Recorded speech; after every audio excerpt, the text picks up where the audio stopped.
What up, guys? It's me, Jules, here from WhatCulture.com, here with the lovely, lovely man who I now fully forgive, Mr. Adam Cleary.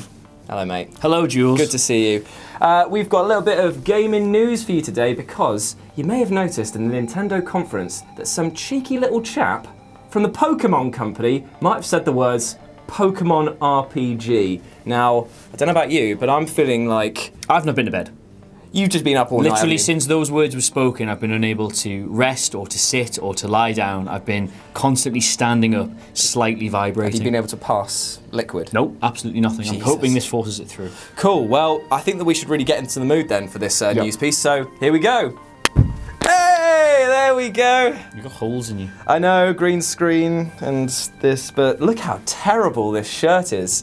So what we're going to do today is we're actually going to take that one sentence and stretch it out into a long video for our bosses. Content. Yeah, but we're actually going to be discussing what we'd like to see in a Pokemon RPG and possibly even some crazy new Pokemon for you. Yeah, as cynical as that premise sounds, it's very easy to do because I, like many people, have been thinking about this concept for around about 15 years, possibly getting on for 20, so there's plenty to go through. The thing is, though, is not Pokemon itself just a Pokemon RPG? You level up your people, you have to do health management, item management. So what actually makes this different? Are we thinking that it's going to be like Super Mario RPG back on the SNES? I think the unfortunate thing is people tend not to associate the term RPG with handheld consoles, rightly or wrongly. Yeah. People tend to think of like RPGs now as being open world, huge, hundreds of hours of story, millions of side quests, like take over your life kind of sitting in the dark games. Whereas when you've got a handheld, you are burdened with the ability to be able to leave the house while you do it. I mean, he didn't actually specify whether or not this new Pokemon RPG would be exclusive to the handheld consoles. It was implied that it could possibly be for the Switch, which would therefore mean that it's got the graphical and processing power to make something like Breath of the Wild, but like... Well, I think merely going off the sentence Pokemon RPG, if they were simply talking about the next generation of Pokemon games, it would be slightly too soon for that anyway. And the fact that they've said RPG kind of implies that they don't consider the existing Pokemon games RPGs in the classic sense. That's a very good point. Like if it was going to be the next generation, which were portable to Switch, so it was handheld first, then with a port, they would have phrased it that way. Like, oh, we're already planning the next Pokemon games for the DS, and they're going to be on Switch, whereas this is just, we're doing a Pokemon RPG. Because they know exactly what that sentence will do to people. Yeah, well, like me. Yeah, it did to you. So, where are we going to set it? Where's our Pokemon RPG? And should we give it a name? I'm thinking... Purkaju. I reckon Pokemon Legend of the Burning Ring. Yep, that's good. I mean, they'll probably stick with the same classic formula of the duality. I'm not budging on this one. No? Legend of the Burning Ring. Legend of the Burning Ring. Yep. Something you want to tell us, Jules? No. Something on your mind, maybe? I've got terrible hay fever, so apologies if I'm coming across like I'm punch drunk at the moment. Might not be a bad idea, that, because they're definitely running out of dualities, aren't they? I did an article a while back when I said all they're going to have left soon is Pokemon peanut butter and jelly, which I would buy. That's brilliant. And then they'll release like a bread edition later on that have all of the extra content. I reckon so. Legend of the Burning Ring on one side, maybe on the flip side, the freezing of the ailing saw on the other. Just like a light and a dark one. Anyway. You're wasted here, in my opinion. Yeah, I know, mate. I'm absolutely punch drunk. I think they really need to hit you with that sense of just like size initially. And if they're going to do it on something like the Switch, they've got the power to do that. I mean, in my mind, what I'd love to do as an opening thing is like, you know how the very first Pokemon game started off with you waking up in your parents' house or your mum's house and then going downstairs? How amazing would it be if you opened that door in like a 3D world, right? And then literally it was just rolling expanses of hills, like you lived in a farm side. Or almost like the start of Fallout 3. Yeah, that would be absolutely fantastic. Make you do all the general stuff in the house, pack your bag, get your Pokédex and all this, and then you open that door and Charizard just flying around, Mr. Mime just giving you the V's, like...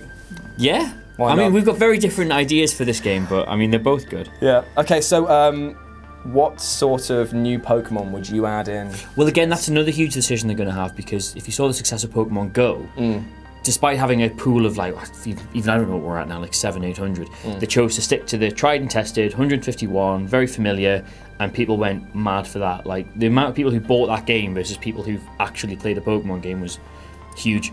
People who hadn't had any contact with the franchise since it originally came out in like the late 90s were suddenly into that again. So the temptation for them must be to you know, just stick with that. But at the same time, if you're going to do something huge and expansive, why not? Why limit yourself? Yeah. But then it brings in, you know, they could do later things, and it's just, there's so many questions. And I keep doing this because I want it to be so good. It's not even existing yet, but it's precious to me. I tell you what we should do. Why don't we pitch some Pokemon ideas, because they might be watching this. I know that obviously the Pokemon people, they watch our stuff religiously because we are the source of information. We could pitch some Pokemon ideas to them, and then maybe the fans can draw us some. Okay. I came up with a good one the other day. Useful Pokemon, but also pretty decent. Pooltude. Basically, it's a swimming pool with sunglasses on. It's an ice water Pokemon, and it's useful because I can cool down wherever I want, and it's cool. That's interesting. Draw me a picture of Pooltude, please. Do these people do these things you ask them to do? Maybe, I don't know. Okay. Well, I have actual ideas for an actual game. Okay, go on then. Sorry, I'm such a square. Why don't you take control of this conversation then? Well, I think, first and foremost, you must lose the random encounters. Whoa! So you reckon what it should be that you see the monster, then you can choose to engage it? No, I'm totally out. However, this idea comes in two parts. That was part one. Part two is they must keep the turn-based battle system. Yeah, I really like that. I like RPGs that keep turn-based stuff. People are used to it for a start. It's it means that we can make it compatible with the other games for 2 and 3. Like, did you play Pokemon Go, right? I did. The battles on that were just messy. Like, they were fun and they added to it, but they were just messy, and then you never really felt like that's why you were there.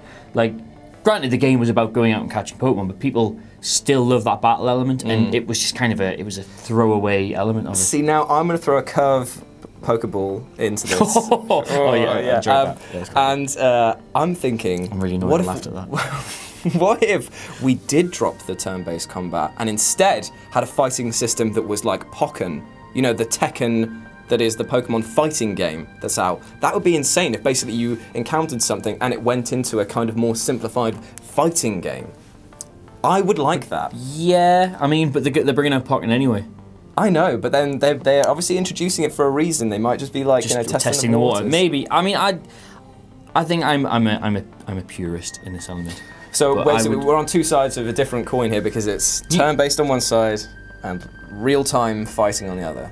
I think they've established that's how you. I mean, they've kept that battle system for 20 years nearly in the core games. And if they want this to be part of that core franchise rather than a side game, then it really needs to keep that. Plus, it means you automatically get everybody who plays the original games coming over. It's very true. Without question. Yeah, very true, very true. I can't imagine you could find me anyone who bought Sun and Moon or any of the previous generations who said, look, we'll do this as an RPG, open world for you, but we'll keep the core game mechanics. Are you in? I don't imagine anyone be like, nah. Yeah, no thanks. I've had enough. I like squinting at it on the bus. Okay, what else have we got to talk about? Right, remember No Man's Sky?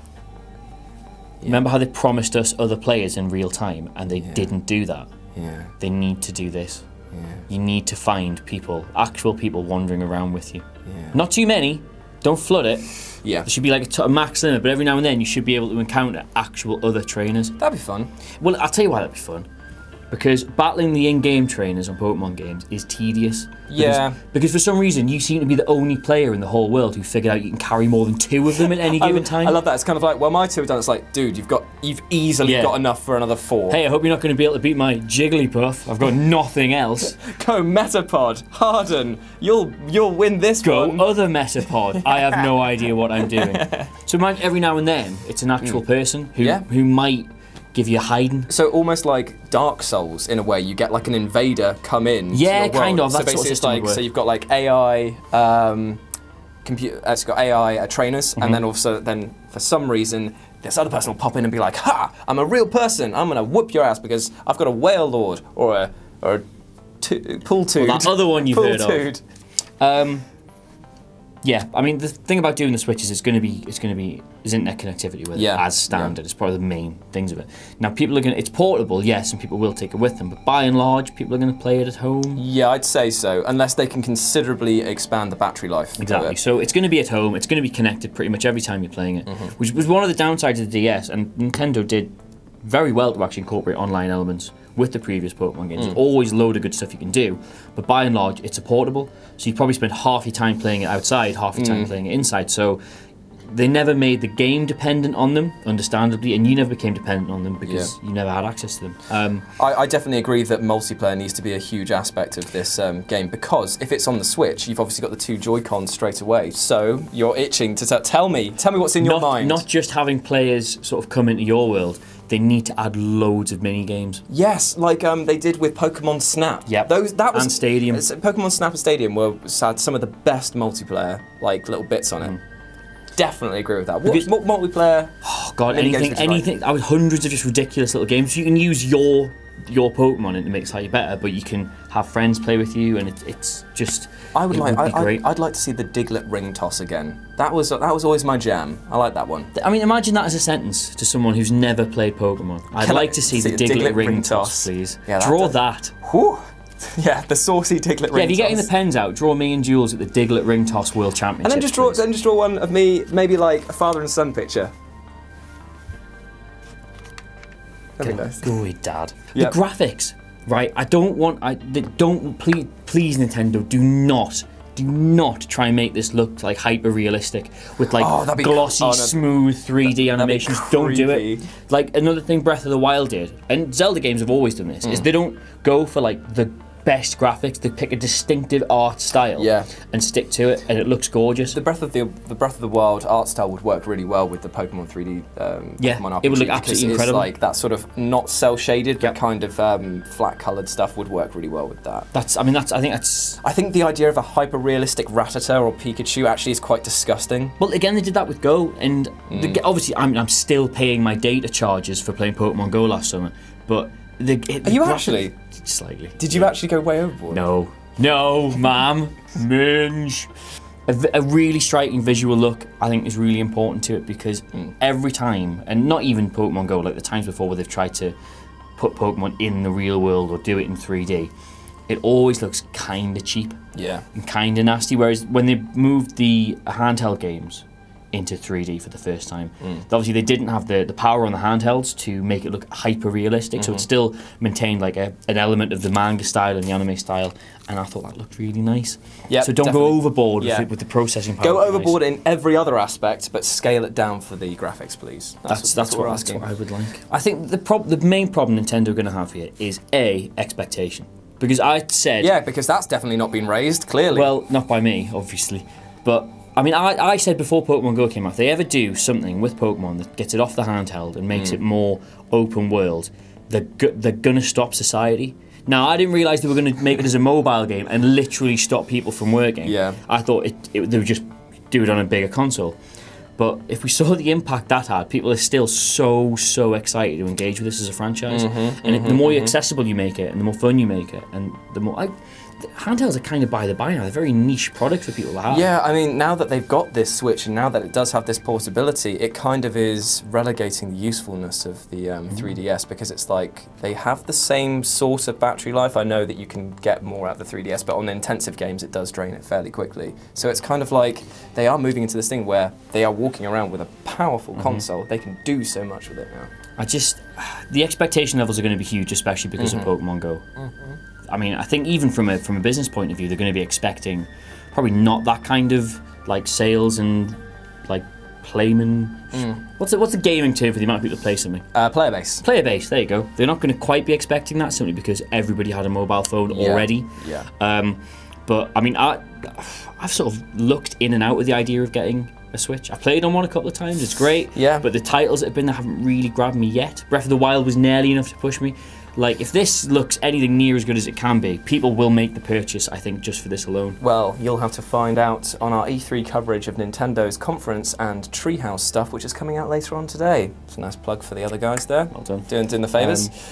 So that is a Pokemon RPG. From one sentence, we've stretched this out into a nearly, what do you reckon, 10-minute video? You say from one sentence, from 15 years of speculating what this might be, Nintendo have finally given us an excuse to do it.